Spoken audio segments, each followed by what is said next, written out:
네, 이제 주제 발표 세 번째로 전주대학교 사학과 명예교수이신 중영진 교수님의 주제 발표가 있겠습니다. 익산 4.4 만세운동을 주도한 김치옥을 주제로 발표해 주시겠습니다. 박수해 주시기 바랍니다.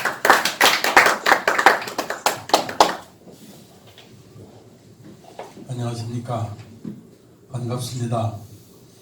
이렇게 귀한 세미나의 자리를 만들어주신 익산 노회의 노회장님과 그리고 4.4 만세운동 사단법인 전영철 회장님 목사님께 대단히 감사하다는 말씀을 드립니다. 저는 익산 4.4 만세운동의 주역 김치옥이라 하는 제목으로 말씀을 드리려고 합니다. 방금 김은수 교수께서 남전교회의 문용기 열사를 중심으로 한 익산 4.4 만세운동에 대해서 너무나도 자세하고 그리고 재미있게 잘 말씀을 해주셨습니다. 그래서 저하고도 이제 좀 겹치는 부분이 있지만은 그 점에 대해서는 양해를 하시고 들어주시기를 부탁을 합니다. 먼저 3.1운동이 왜 일어났는가 하는 문제에 대해서 말씀을 드리겠습니다.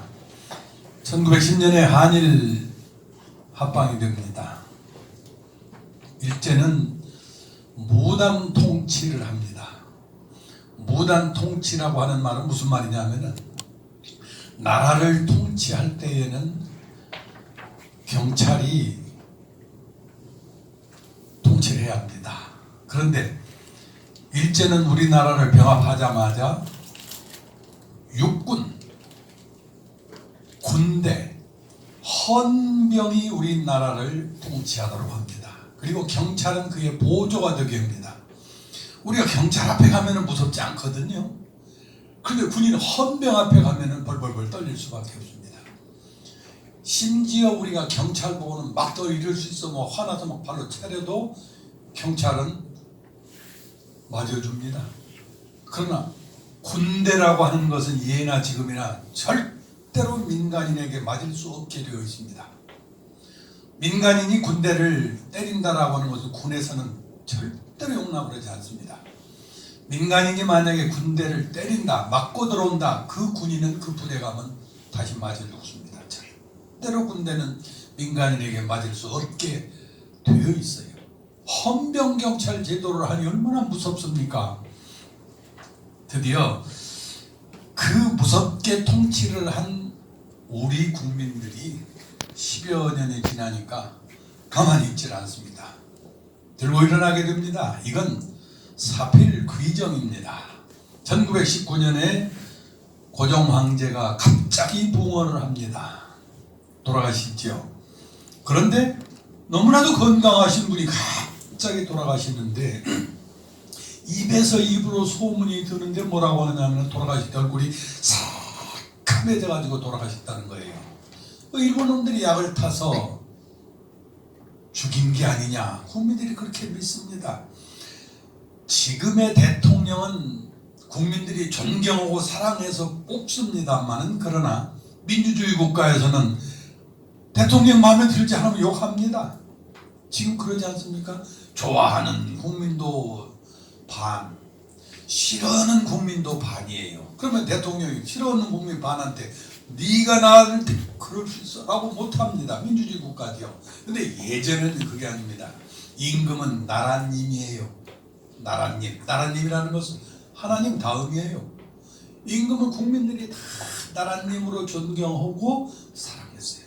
그런 나라님께서 갑자기 복통을 일으키면서 얼굴이 새카맣게 타가지고 돌아가셨다라고 했을 때의 국민들이 받는 충격과 분노는 어떻게 했습니까? 가히 짐작하고도 남습니다. 그래서 결국은 3.1운동이 일어나게 되죠. 민족 대표 33인 우리가 너무나도 잘 압니다. 천도교와 기독교에서 각각 만세운동을 준비를 했어요. 그러다가 이래서는 안 되지 않느냐, 합치자 해서 천도교의 대표 최린, 기독교의 대표 박희도 선생이 수많은 대화를 나눈 결과 통합하기로 결정을 하고 33명의 대표를 뽑는 걸로 결정을 하는데, 민족 대표를 누구로 할 거냐 줄다리기를 하다가 결국 개신교에서 양보를 합니다. 당신 천도교에서 하시오 해서 천도교의 손병희 선생이 민족 대표가 되고요, 개신교에서는, 기독교에서는 16명의 대표를 뽑게 되고, 천도교에서는 15명을 뽑습니다. 왜냐하면 너희들 대표를 하지 않느냐, 그래서 한 사람 적게 하고, 그리고 불교에서는 우리 전라북도 출신의 백용성, 그리고 한용운 두 분이 33인 민족 대표가 되게 됩니다. 불교 대표입니다. 그리고 만세는 고종 황제가 1월에 돌아가셨는데 석 달 뒤인 3월 3일에 인산일로 결정이 됩니다. 왕의 장례식을 인산일이라고 해요. 인산일이란 말은 무슨 뜻이냐면은, 왕을 돌아가시게 하면 무덤을 쓰면 우리의 무덤은 이만하지 않습니까? 왕의 무덤은 그냥 써놓고 보면 산이 하나가 생겨버려요. 그래서 인산, 산이 하나 생겨나 버렸다 라고 해서 임금님의 장례식을 인산일이라고 부릅니다. 그 인산일로 결정을 하는데, 그보다는 좀 빨리 하자 해서 3월 1일로 결정을 하고, 그리고 민족 대표 33인은 탑골공원에서, 파고다 공원입니다. 탑골공원에서 만세를 부르기로 했는데 안 되겠다. 만약에 그렇게 되면 그 자리에 많은 사람들이 와서 만세를 부르는데 일본 놈들은 눈이 뒤집힐 것이다. 그러니 무지하게 죽일 것이다. 아니 우리 33인이 그 자리에는 가지 말자 해서 명월관의 치관인 인사동의 태화관에 모여서 33인이 독립선언서를 발표를 합니다. 바로 이게 33인의 그 현장의 역사적인 그림입니다. 김치옥이 만세운동을 벌이는데 우리 김은수 목사님께서 이미 제가 말씀드릴 것을 미리서 설명을 간단히 잘해 주셨어요. 그래서 더 소개를 할 필요가 없습니다. 지금까지는 4.4 만세운동을 남전교회의 문용기 열사가 주도해서 만들었다. 또 남전교회의 백년사에도 그렇게 써져 있습니다. 그게 사실입니다. 문용기 열사가 주동해서 익산 4.4 만세운동을 일으킨 것 틀림이 없습니다. 그런데 제가 우리 김 목사님께서, 박 장로님께서 저한테 익산 4.4 만세운동에 대해서 좀 연구해 주시고, 또 우리 전영철 목사님께서 책으로 좀 내주라 해서 연구 조사를 한 결과 깜짝 놀라운 사실을 발견했습니다. 법원에서 김치옥이 재판받으면서 투쟁했었던 과정에서 나온 그 법원의 판결문이 있어요. 그 판결문을 보니까 익산 4.4 만세운동은 이건 100% 김치옥이 주도를 했어요. 그리고 문용기, 김치옥보다도 훨씬 더 큰 인물입니다. 대처에서 사는 분입니다.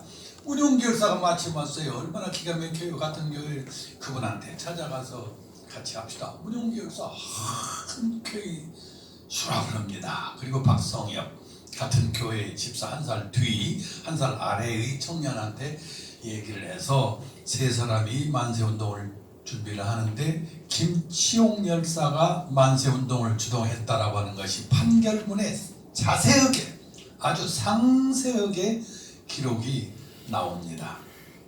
이 김치옥은 남전교회의 청년 집사이면서 그 오산리 일대에 아주 많은 농토를 갖고 있는 부자였어요. 부자였는데 이분이 아까 김은수 목사님께서도 말씀하셨습니다만 군산에 살고 있는 친구 임종우를 만납니다. 임종우는 군산의 국말교회의 신도입니다. 집사입니다. 거기에서 3.5 만세운동을 벌였어요. 그래가지고 체포돼요. 감옥생활 하다가 나왔어요. 그러면서 지금 재판을 받고 있는 도중에 김치용 열사를 만납니다. 그랬더니 임종우 씨가 하는 얘기가, 당신 말이요, 익산에서 왜 만세운동을 일으키지 않느냐고 막 요새 유행하는 말로 뽐뿌질을 하는 거예요. 이렇게 해서 김치용이 말씀드린 바와 같이 박성엽을 설득을 하고 문용기 열사 집으로 찾아가서 설득을 해서 준비를 다 하게 됩니다.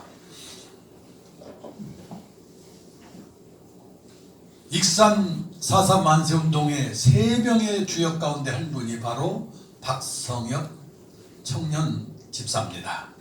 이분은 김치옥의 권유로 만세를 부르게 되는데 한 살 아래입니다. 역시 그 오산면 남전리 출신입니다. 어머니 곽 씨와 함께 남전교회의 주역입니다. 창립 멤버라고 해도 다름이 없습니다. 근데 이분은 옥구에 있는 미국 남장로교 선교부의 직원이었어요. 그래서 옥구에서 남장로교 선교부가 있는 그곳에 예수병원이 있어요. 그곳에 영명학교가 있어요. 남학교입니다. 그곳에 여학교로 멜볼딘 학교가 있습니다. 이 세 기관, 남장로교 산하 기관이 일으킨 것이 한강 이남의 최초의 3.5 만세 운동이에요. 여기에 바로 주동이 뭐냐면 중심적인 기관이 미국 남장로교 선교부입니다. 그 직원이 박성엽 남전교회 청년 집사입니다. 이분은 거기에서 사용했었던 독립선언서 한 장을 갖고 있었어요. 김치옥이 말을 듣고서 보시오, 내가 이거 내 노을이다. 와, 얼마나 잘된 일입니까? 이렇게 해서 김치옥과 문용기 열사가 함께 4.3 만세운동을 준비를 합니다. 아까 우리 김은수 목사님께서 잘 말씀해 주셨는데 문용기 열사는 너무나도 훌륭한 분입니다. 바로 익산 오산면 오산리 출신입니다. 한문 훈장을 했어요. 그 자리에서. 그러면서 어머니가 다니는 남전교회에 열심히 다니다가 영명학교에 학생으로 입학을 했더니 그쪽에서 선교사가 당신 한문 잘하니까 선생을 하시오. 그래서 학생 및 학생 겸 교사를 합니다. 그리고 졸업하고서는 목포의 짠와킨스, 오늘날에는 영흥중학교라고 하는 곳에 입학을 하게 되는데 여기서는 보통학교고 목포는 중학교입니다. 여기서는 중학교 과정이 아직은 없을 때입니다. 군사는. 그래서 거기에 학생으로 입학을 했는데 마찬가지로 한문 선생을 하라고. 참 복도 많고 능력도 많은 어른입니다. 선교사들하고 계속해서 이렇게 살다 보니까 누구보다도 영어를 잘하는 거예요. 그래서 거기를 졸업하자마자 좀 생각을 달리 했어요. 졸업하자마자 무엇이 되느냐면 돈을 좀 벌어야 되겠다 해서 함경도 갑산에 미국인 금광으로 취직을 합니다. 돈을 버는 거죠. 무엇으로? 미국 사람들, 우리 한국 사람들을 부리려면 통역을 해야 할 것 아니에요. 그래서 통역으로 근무를 하는 도중에 돈을 많이 벌었어요. 3.1운동 일어납니다. 그랬더니 이 그 누구보다도 목숨을 바쳐 순국하신 분 아닙니까? 가만히 있겠어요? 3.1운동이 일어나니까 그냥 자기 고향으로 오십니다. 내 고향에서 한번 해야 되겠다. 그런 생각을 갖고 오신 겁니다. 이분은 정말로 연설을 잘했다고 해요. 그래서 목포에 이승만 박사가 와서 강연을 할 때에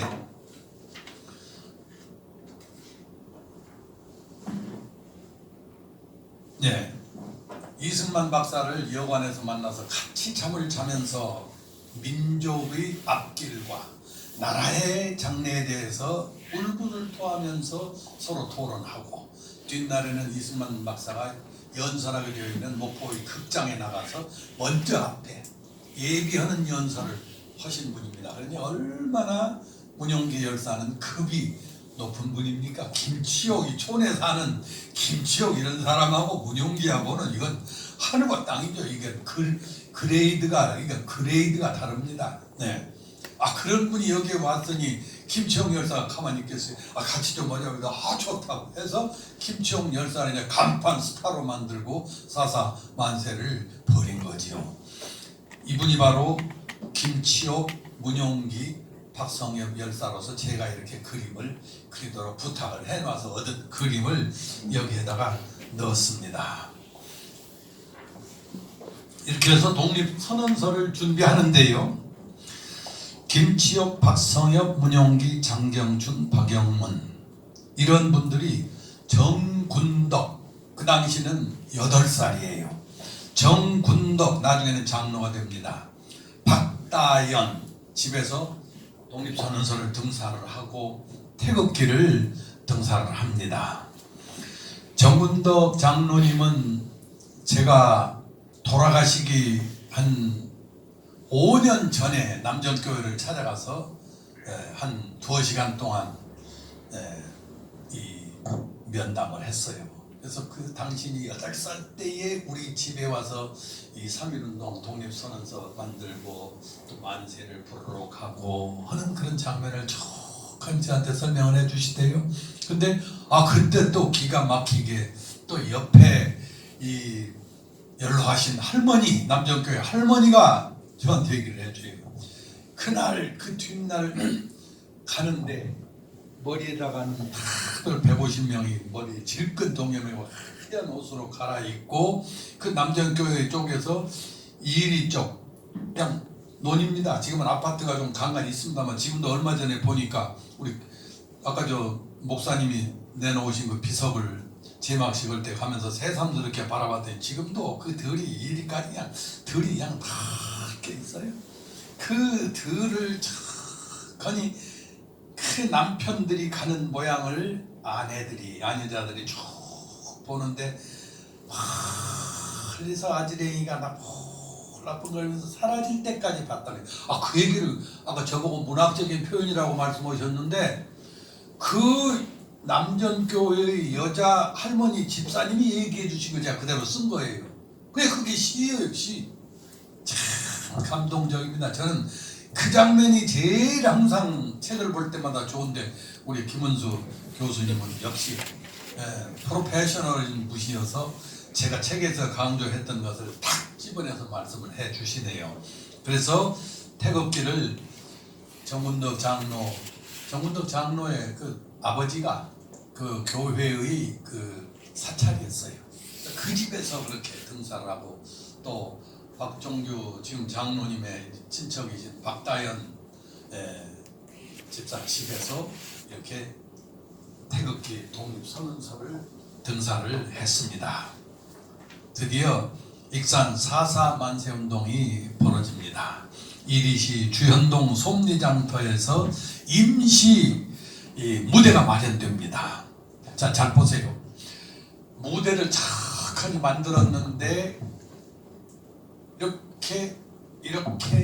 이렇게 문용기 맨 요쪽이 가운데가 김치옥 맨 왼쪽이 박성엽이 딱 서는데 대나무로 높은 장대 대나무로 기치를 만들고 거기에다가 빨간 플래카드를 붙여가지고 빨간 글씨로 조선 독립 만세라고 똑같이 3개를 썼어요.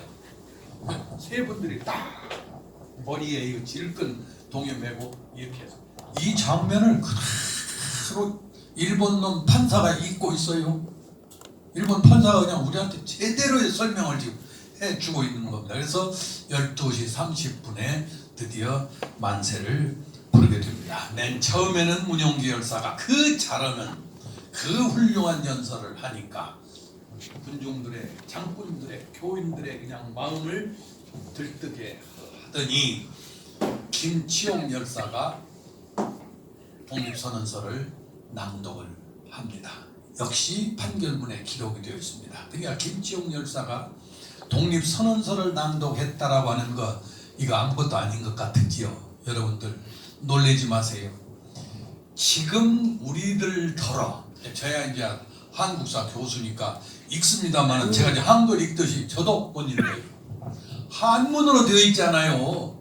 이걸 읽을 수 있는 사람 지금 아무도 없어요. 저나 읽어요. 아마 우리 김은수 교수님도 못 읽으실 거예요. 왜냐면 신학 박사시니까 이제 저만 읽어요. 저만. 그것도 어떻게 떠듬떠듬 한자로 막 되어 있거든요. 그런데 이 김치옥이 이걸 읽었다고요. 그러면 김치옥은 시골 농투산이 무식한 놈입니까? 아니에요. 유식한 사람이에요. 똑똑한 사람이에요. 그럴 만한 사람이 만세를 일으키고 그럴 만한 사람이 목숨을 바쳐서 사람들을 갖다가 모의를 하고 끌어들이고 그럴 만한 사람이기 때문에 역사의 익산 4.4 만세운동, 아까 우리 함남에서 함경도에서 황해도에서 만세운동을 일으킨 장면 우리 목사님이 말씀해 주셨잖아요. 못지않게 위대한 만세운동을 익산에서 벌인 겁니다. 아까 이 세 분들이 주동을 했어요. 이렇게 해서 장군들이 어느 책에는 1000명이 가세했다라고 했는데 2000명이 가세했다고 그래요. 근데 실은 또 자세한 걸 이 판결문을 보았더니 만세를 주동하는 젊은 청년들이 장군들한테 가가지고서는 막 좌판을 막 뒤집어 버렸어요. 아주 그냥 막 고약하게 했어요. 좌판을 뒤집어 버렸다니까요. 나라가 독립을 해야 되겠는데 지금 이러고 있느냐고 빨리 나와서 지금 저쪽에 가서 만세 부르자고. 그리고 문철씨 안 하는 상가집에 가서 문 닫으시라고. 문 닫으시라고. 그런데 이 남전 교인뿐 아니라 익산 시민들이 거기에 참여를 했겠지요. 우리가 기록에 알 수가 없으니까 남전 교회만 얘기를 하는 거예요. 그러니 다른 사람들이 화가 날 법도 하지요. 다른 기록이 있으면 얼마나 좋겠습니까? 우리가 놀라울 일이 있습니다. 판결문에 나와요. 그리고 경무휘보라고 일본 경찰이 서울에 있는 경찰 본부에다 보고한 데가 나옵니다. 지금 아무도 지금 이런 말을 여기 익산 4.4 만세운동에 사용 안 하는데 이 청년들이 곤봉을 갖고 있었어요. 그래가지고 곤봉으로 막 위협을 했어요. 곤봉으로. 익산 4.4 만세운동이 아주 특이한 케이스입니다. 그런데 일본 경무휘보에는 뭐라고 써놨느냐면 저는 그것을 모함이다, 과장이다 이렇게 보는데 무기를 뺏어가지고 막 휘두르고 했대요. 그런데 판결문에는 무기를 뺏었다는 말은 없고 경찰 보고는 있는데 곤봉을 휘둘렀다라고 하는 말은 판결문에 있습니다. 실제로 그런 것으로 저는 생각이 됩니다. 이분이 바로 문용기 열사라고 생각이 되어서 이렇게 그림을 그려주도록 제가 부탁을 했습니다. 한 몇 달 전에 만들어 놓은 걸 저도 어제 전영철 목사님이 비대면 강의를 한다라고 해서 제가 어제 2시간에 걸쳐서 이걸 혼자 이걸 만들었어요. 이 늙은 사람이 이걸 만드니라고 옛날에 이렇게 해놓았던 그림을 사용을 합니다. 예, 감사합니다. 자, 이렇게 해서 이거 진짜 나오네요. 설명이 됐는데 문용기 열사 등 6인이 순국을 합니다. 문용기, 박영문, 장경춘 남전교회 교인, 박도현 춘포면의 대장교회 교인, 그리고 서공유, 이충구, 익산 곤민 이렇게 해서 6명이 순국을 하시고, 그리고 일본 사람들은 문용기 열사는 그냥 죽이려고 작정을 했겠지요. 그러니까 문용기 열사는 그냥 죽여버렸어요. 그러나 주동자, 저 독립선언서를 읽은 김치옥이는 죽여서는 안 되지요. 일본 사람들은. 왜냐? 어떻게든 주동자는 잡아가지고 문초를 해서 그 과정을 알아야 되니까. 그래서 김치옥은 잡은 거예요. 안 죽이고. 근데 박성엽은 죽여야 되는데 박성엽은 체포하려고 했는데 총을 쐈어요. 근데 박성엽은 이 메꼬 모자래요. 메꼬 모자. 모자를 총알이 뚫고 나가버렸어요. 그래 모자가 떨어지니까 그냥 박성엽은 그냥 걸음만 나 살리라고 그냥 도망을 가버렸어요. 그래가지고 북만주로 망명을 합니다.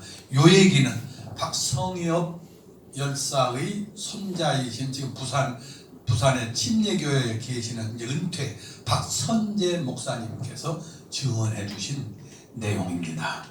자, 이렇게 해서 6분이 장렬하게 순국하셨고, 이제 마지막입니다. 김치옥 열사는 감옥에 잡혀가서 정말 모진 고문을 당하면서 일제에 투쟁을 합니다. 같이 잡혀간 사람이 박동근, 아까 죽었던 박영문 열사의 사촌동생이에요. 박동근 15살짜리예요. 참 어린 박동근 15살짜리도 집어넣어요 감옥에. 그러니 일제 이 사람들은 이거 인간들도 아닌 사람들입니다. 인간이기를 포기한 사람들이에요. 거기에 16살짜리 박영문도 그냥 막 난자를 해서 죽이는데 15살짜리라고 해서 감옥에 못 가두겠어요? 일본 놈들이 참 무지막지한 놈들입니다. 전창여, 강성원 이 4사람을 감옥에 넣고 고문을 하고, 그 중에서 주동자인 김치옥은 엄청난 고문을 받고, 이래서 광주지방법원 군산지청에서 김치옥은 최고 주동자라고 1년 6개월, 그리고 나머지 전창여, 박동근, 강성원 이런 사람들한테 형을 내리는데 8호를 내립니다. 대구 고법으로 항소를 합니다. 여기에서 김치옥은 그대로, 그리고 또 전창여, 강성원도 그대로 1년 6개월과 8개월 형을 언도받는데, 어린 박동근은 나이 어리다, 이제 학생이다 라고 해서 줄여주고, 그마저도 박동근은 풀어주고 맙니다. 그때는 조금 좀 사람이라 하는 그런 생각이 듭니다. 이 김치옥 열사는 감옥에서 1년 6개월 형 집행하고 나와서 그냥 정신병자 비슷하게 됐어요. 그냥 어떻게 두드러 맞아버렸는지.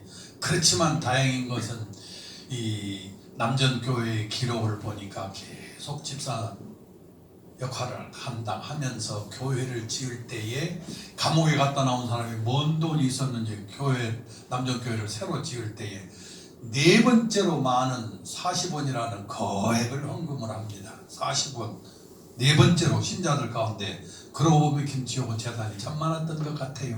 자기 먹을 것도 많았던 사람이 국가와 민족을 위해서 이렇게 투쟁하다가 병신 아닌 병신이 되고, 그런데 계속해서 일본 놈들은 뒤를 추적하고 쫓아다니고 하니까 살 수가 없어요. 그래서 김제로, 익산, 이리로 이렇게 이사를 다닙니다. 근데 결국 마지막으로 다시 자신의 고향이었던 오산으로 또 이사를 왔더니, 3번째 이사를 왔더니 또 못살게 괴롭혀요. 그래서 할 수 없이 일제히 감시망 좀 피해보자 해서 황해도로 이북, 그때는 뭐 이북이 아니죠. 지금이니까 이북이죠. 황해도로 이사를 하고 말았어요. 근데 딱 38선이 그어져 버립니다. 그런데 남전교회에서 그의 조카의 이야기를 우리 목사님 오시기 전에 이제 제가 들었었는데, 그의 사촌 형이 왔더래요. 그래서 쌀 좀 주라고. 그래서 쌀 좀 줬더니 이제 가버리고 그 뒤로는 연락이 안 된다. 그러니까 아들 하나를 어떻게 해서 여기에다 남겨뒀던 것 같아요.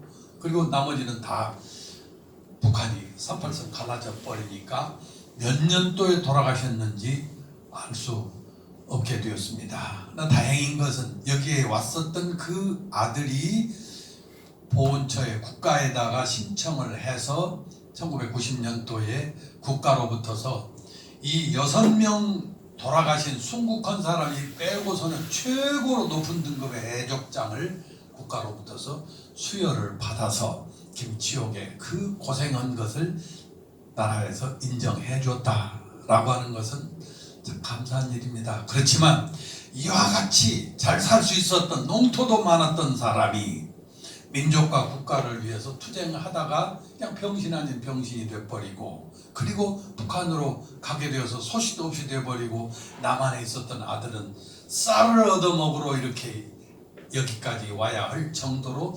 독립투사들의 후손은 권고하기 짝이 없습니다. 그래서 보훈청이 있는 것 같습니다. 지금 이 자리에 오신 보훈청의 팀장님 그리고 담당장님은 참 좋은 일 하십니다. 이런 우리 세미나를 가질 수 있게 해주신 거 얼마나 고마운 일인지 모릅니다. 이 자리를 빌려서 감사하다는 말씀을 드립니다. 이상 김치옥의 4.4만세 운동에 관한 역할에 대해서 말씀을 드렸습니다. 고맙습니다.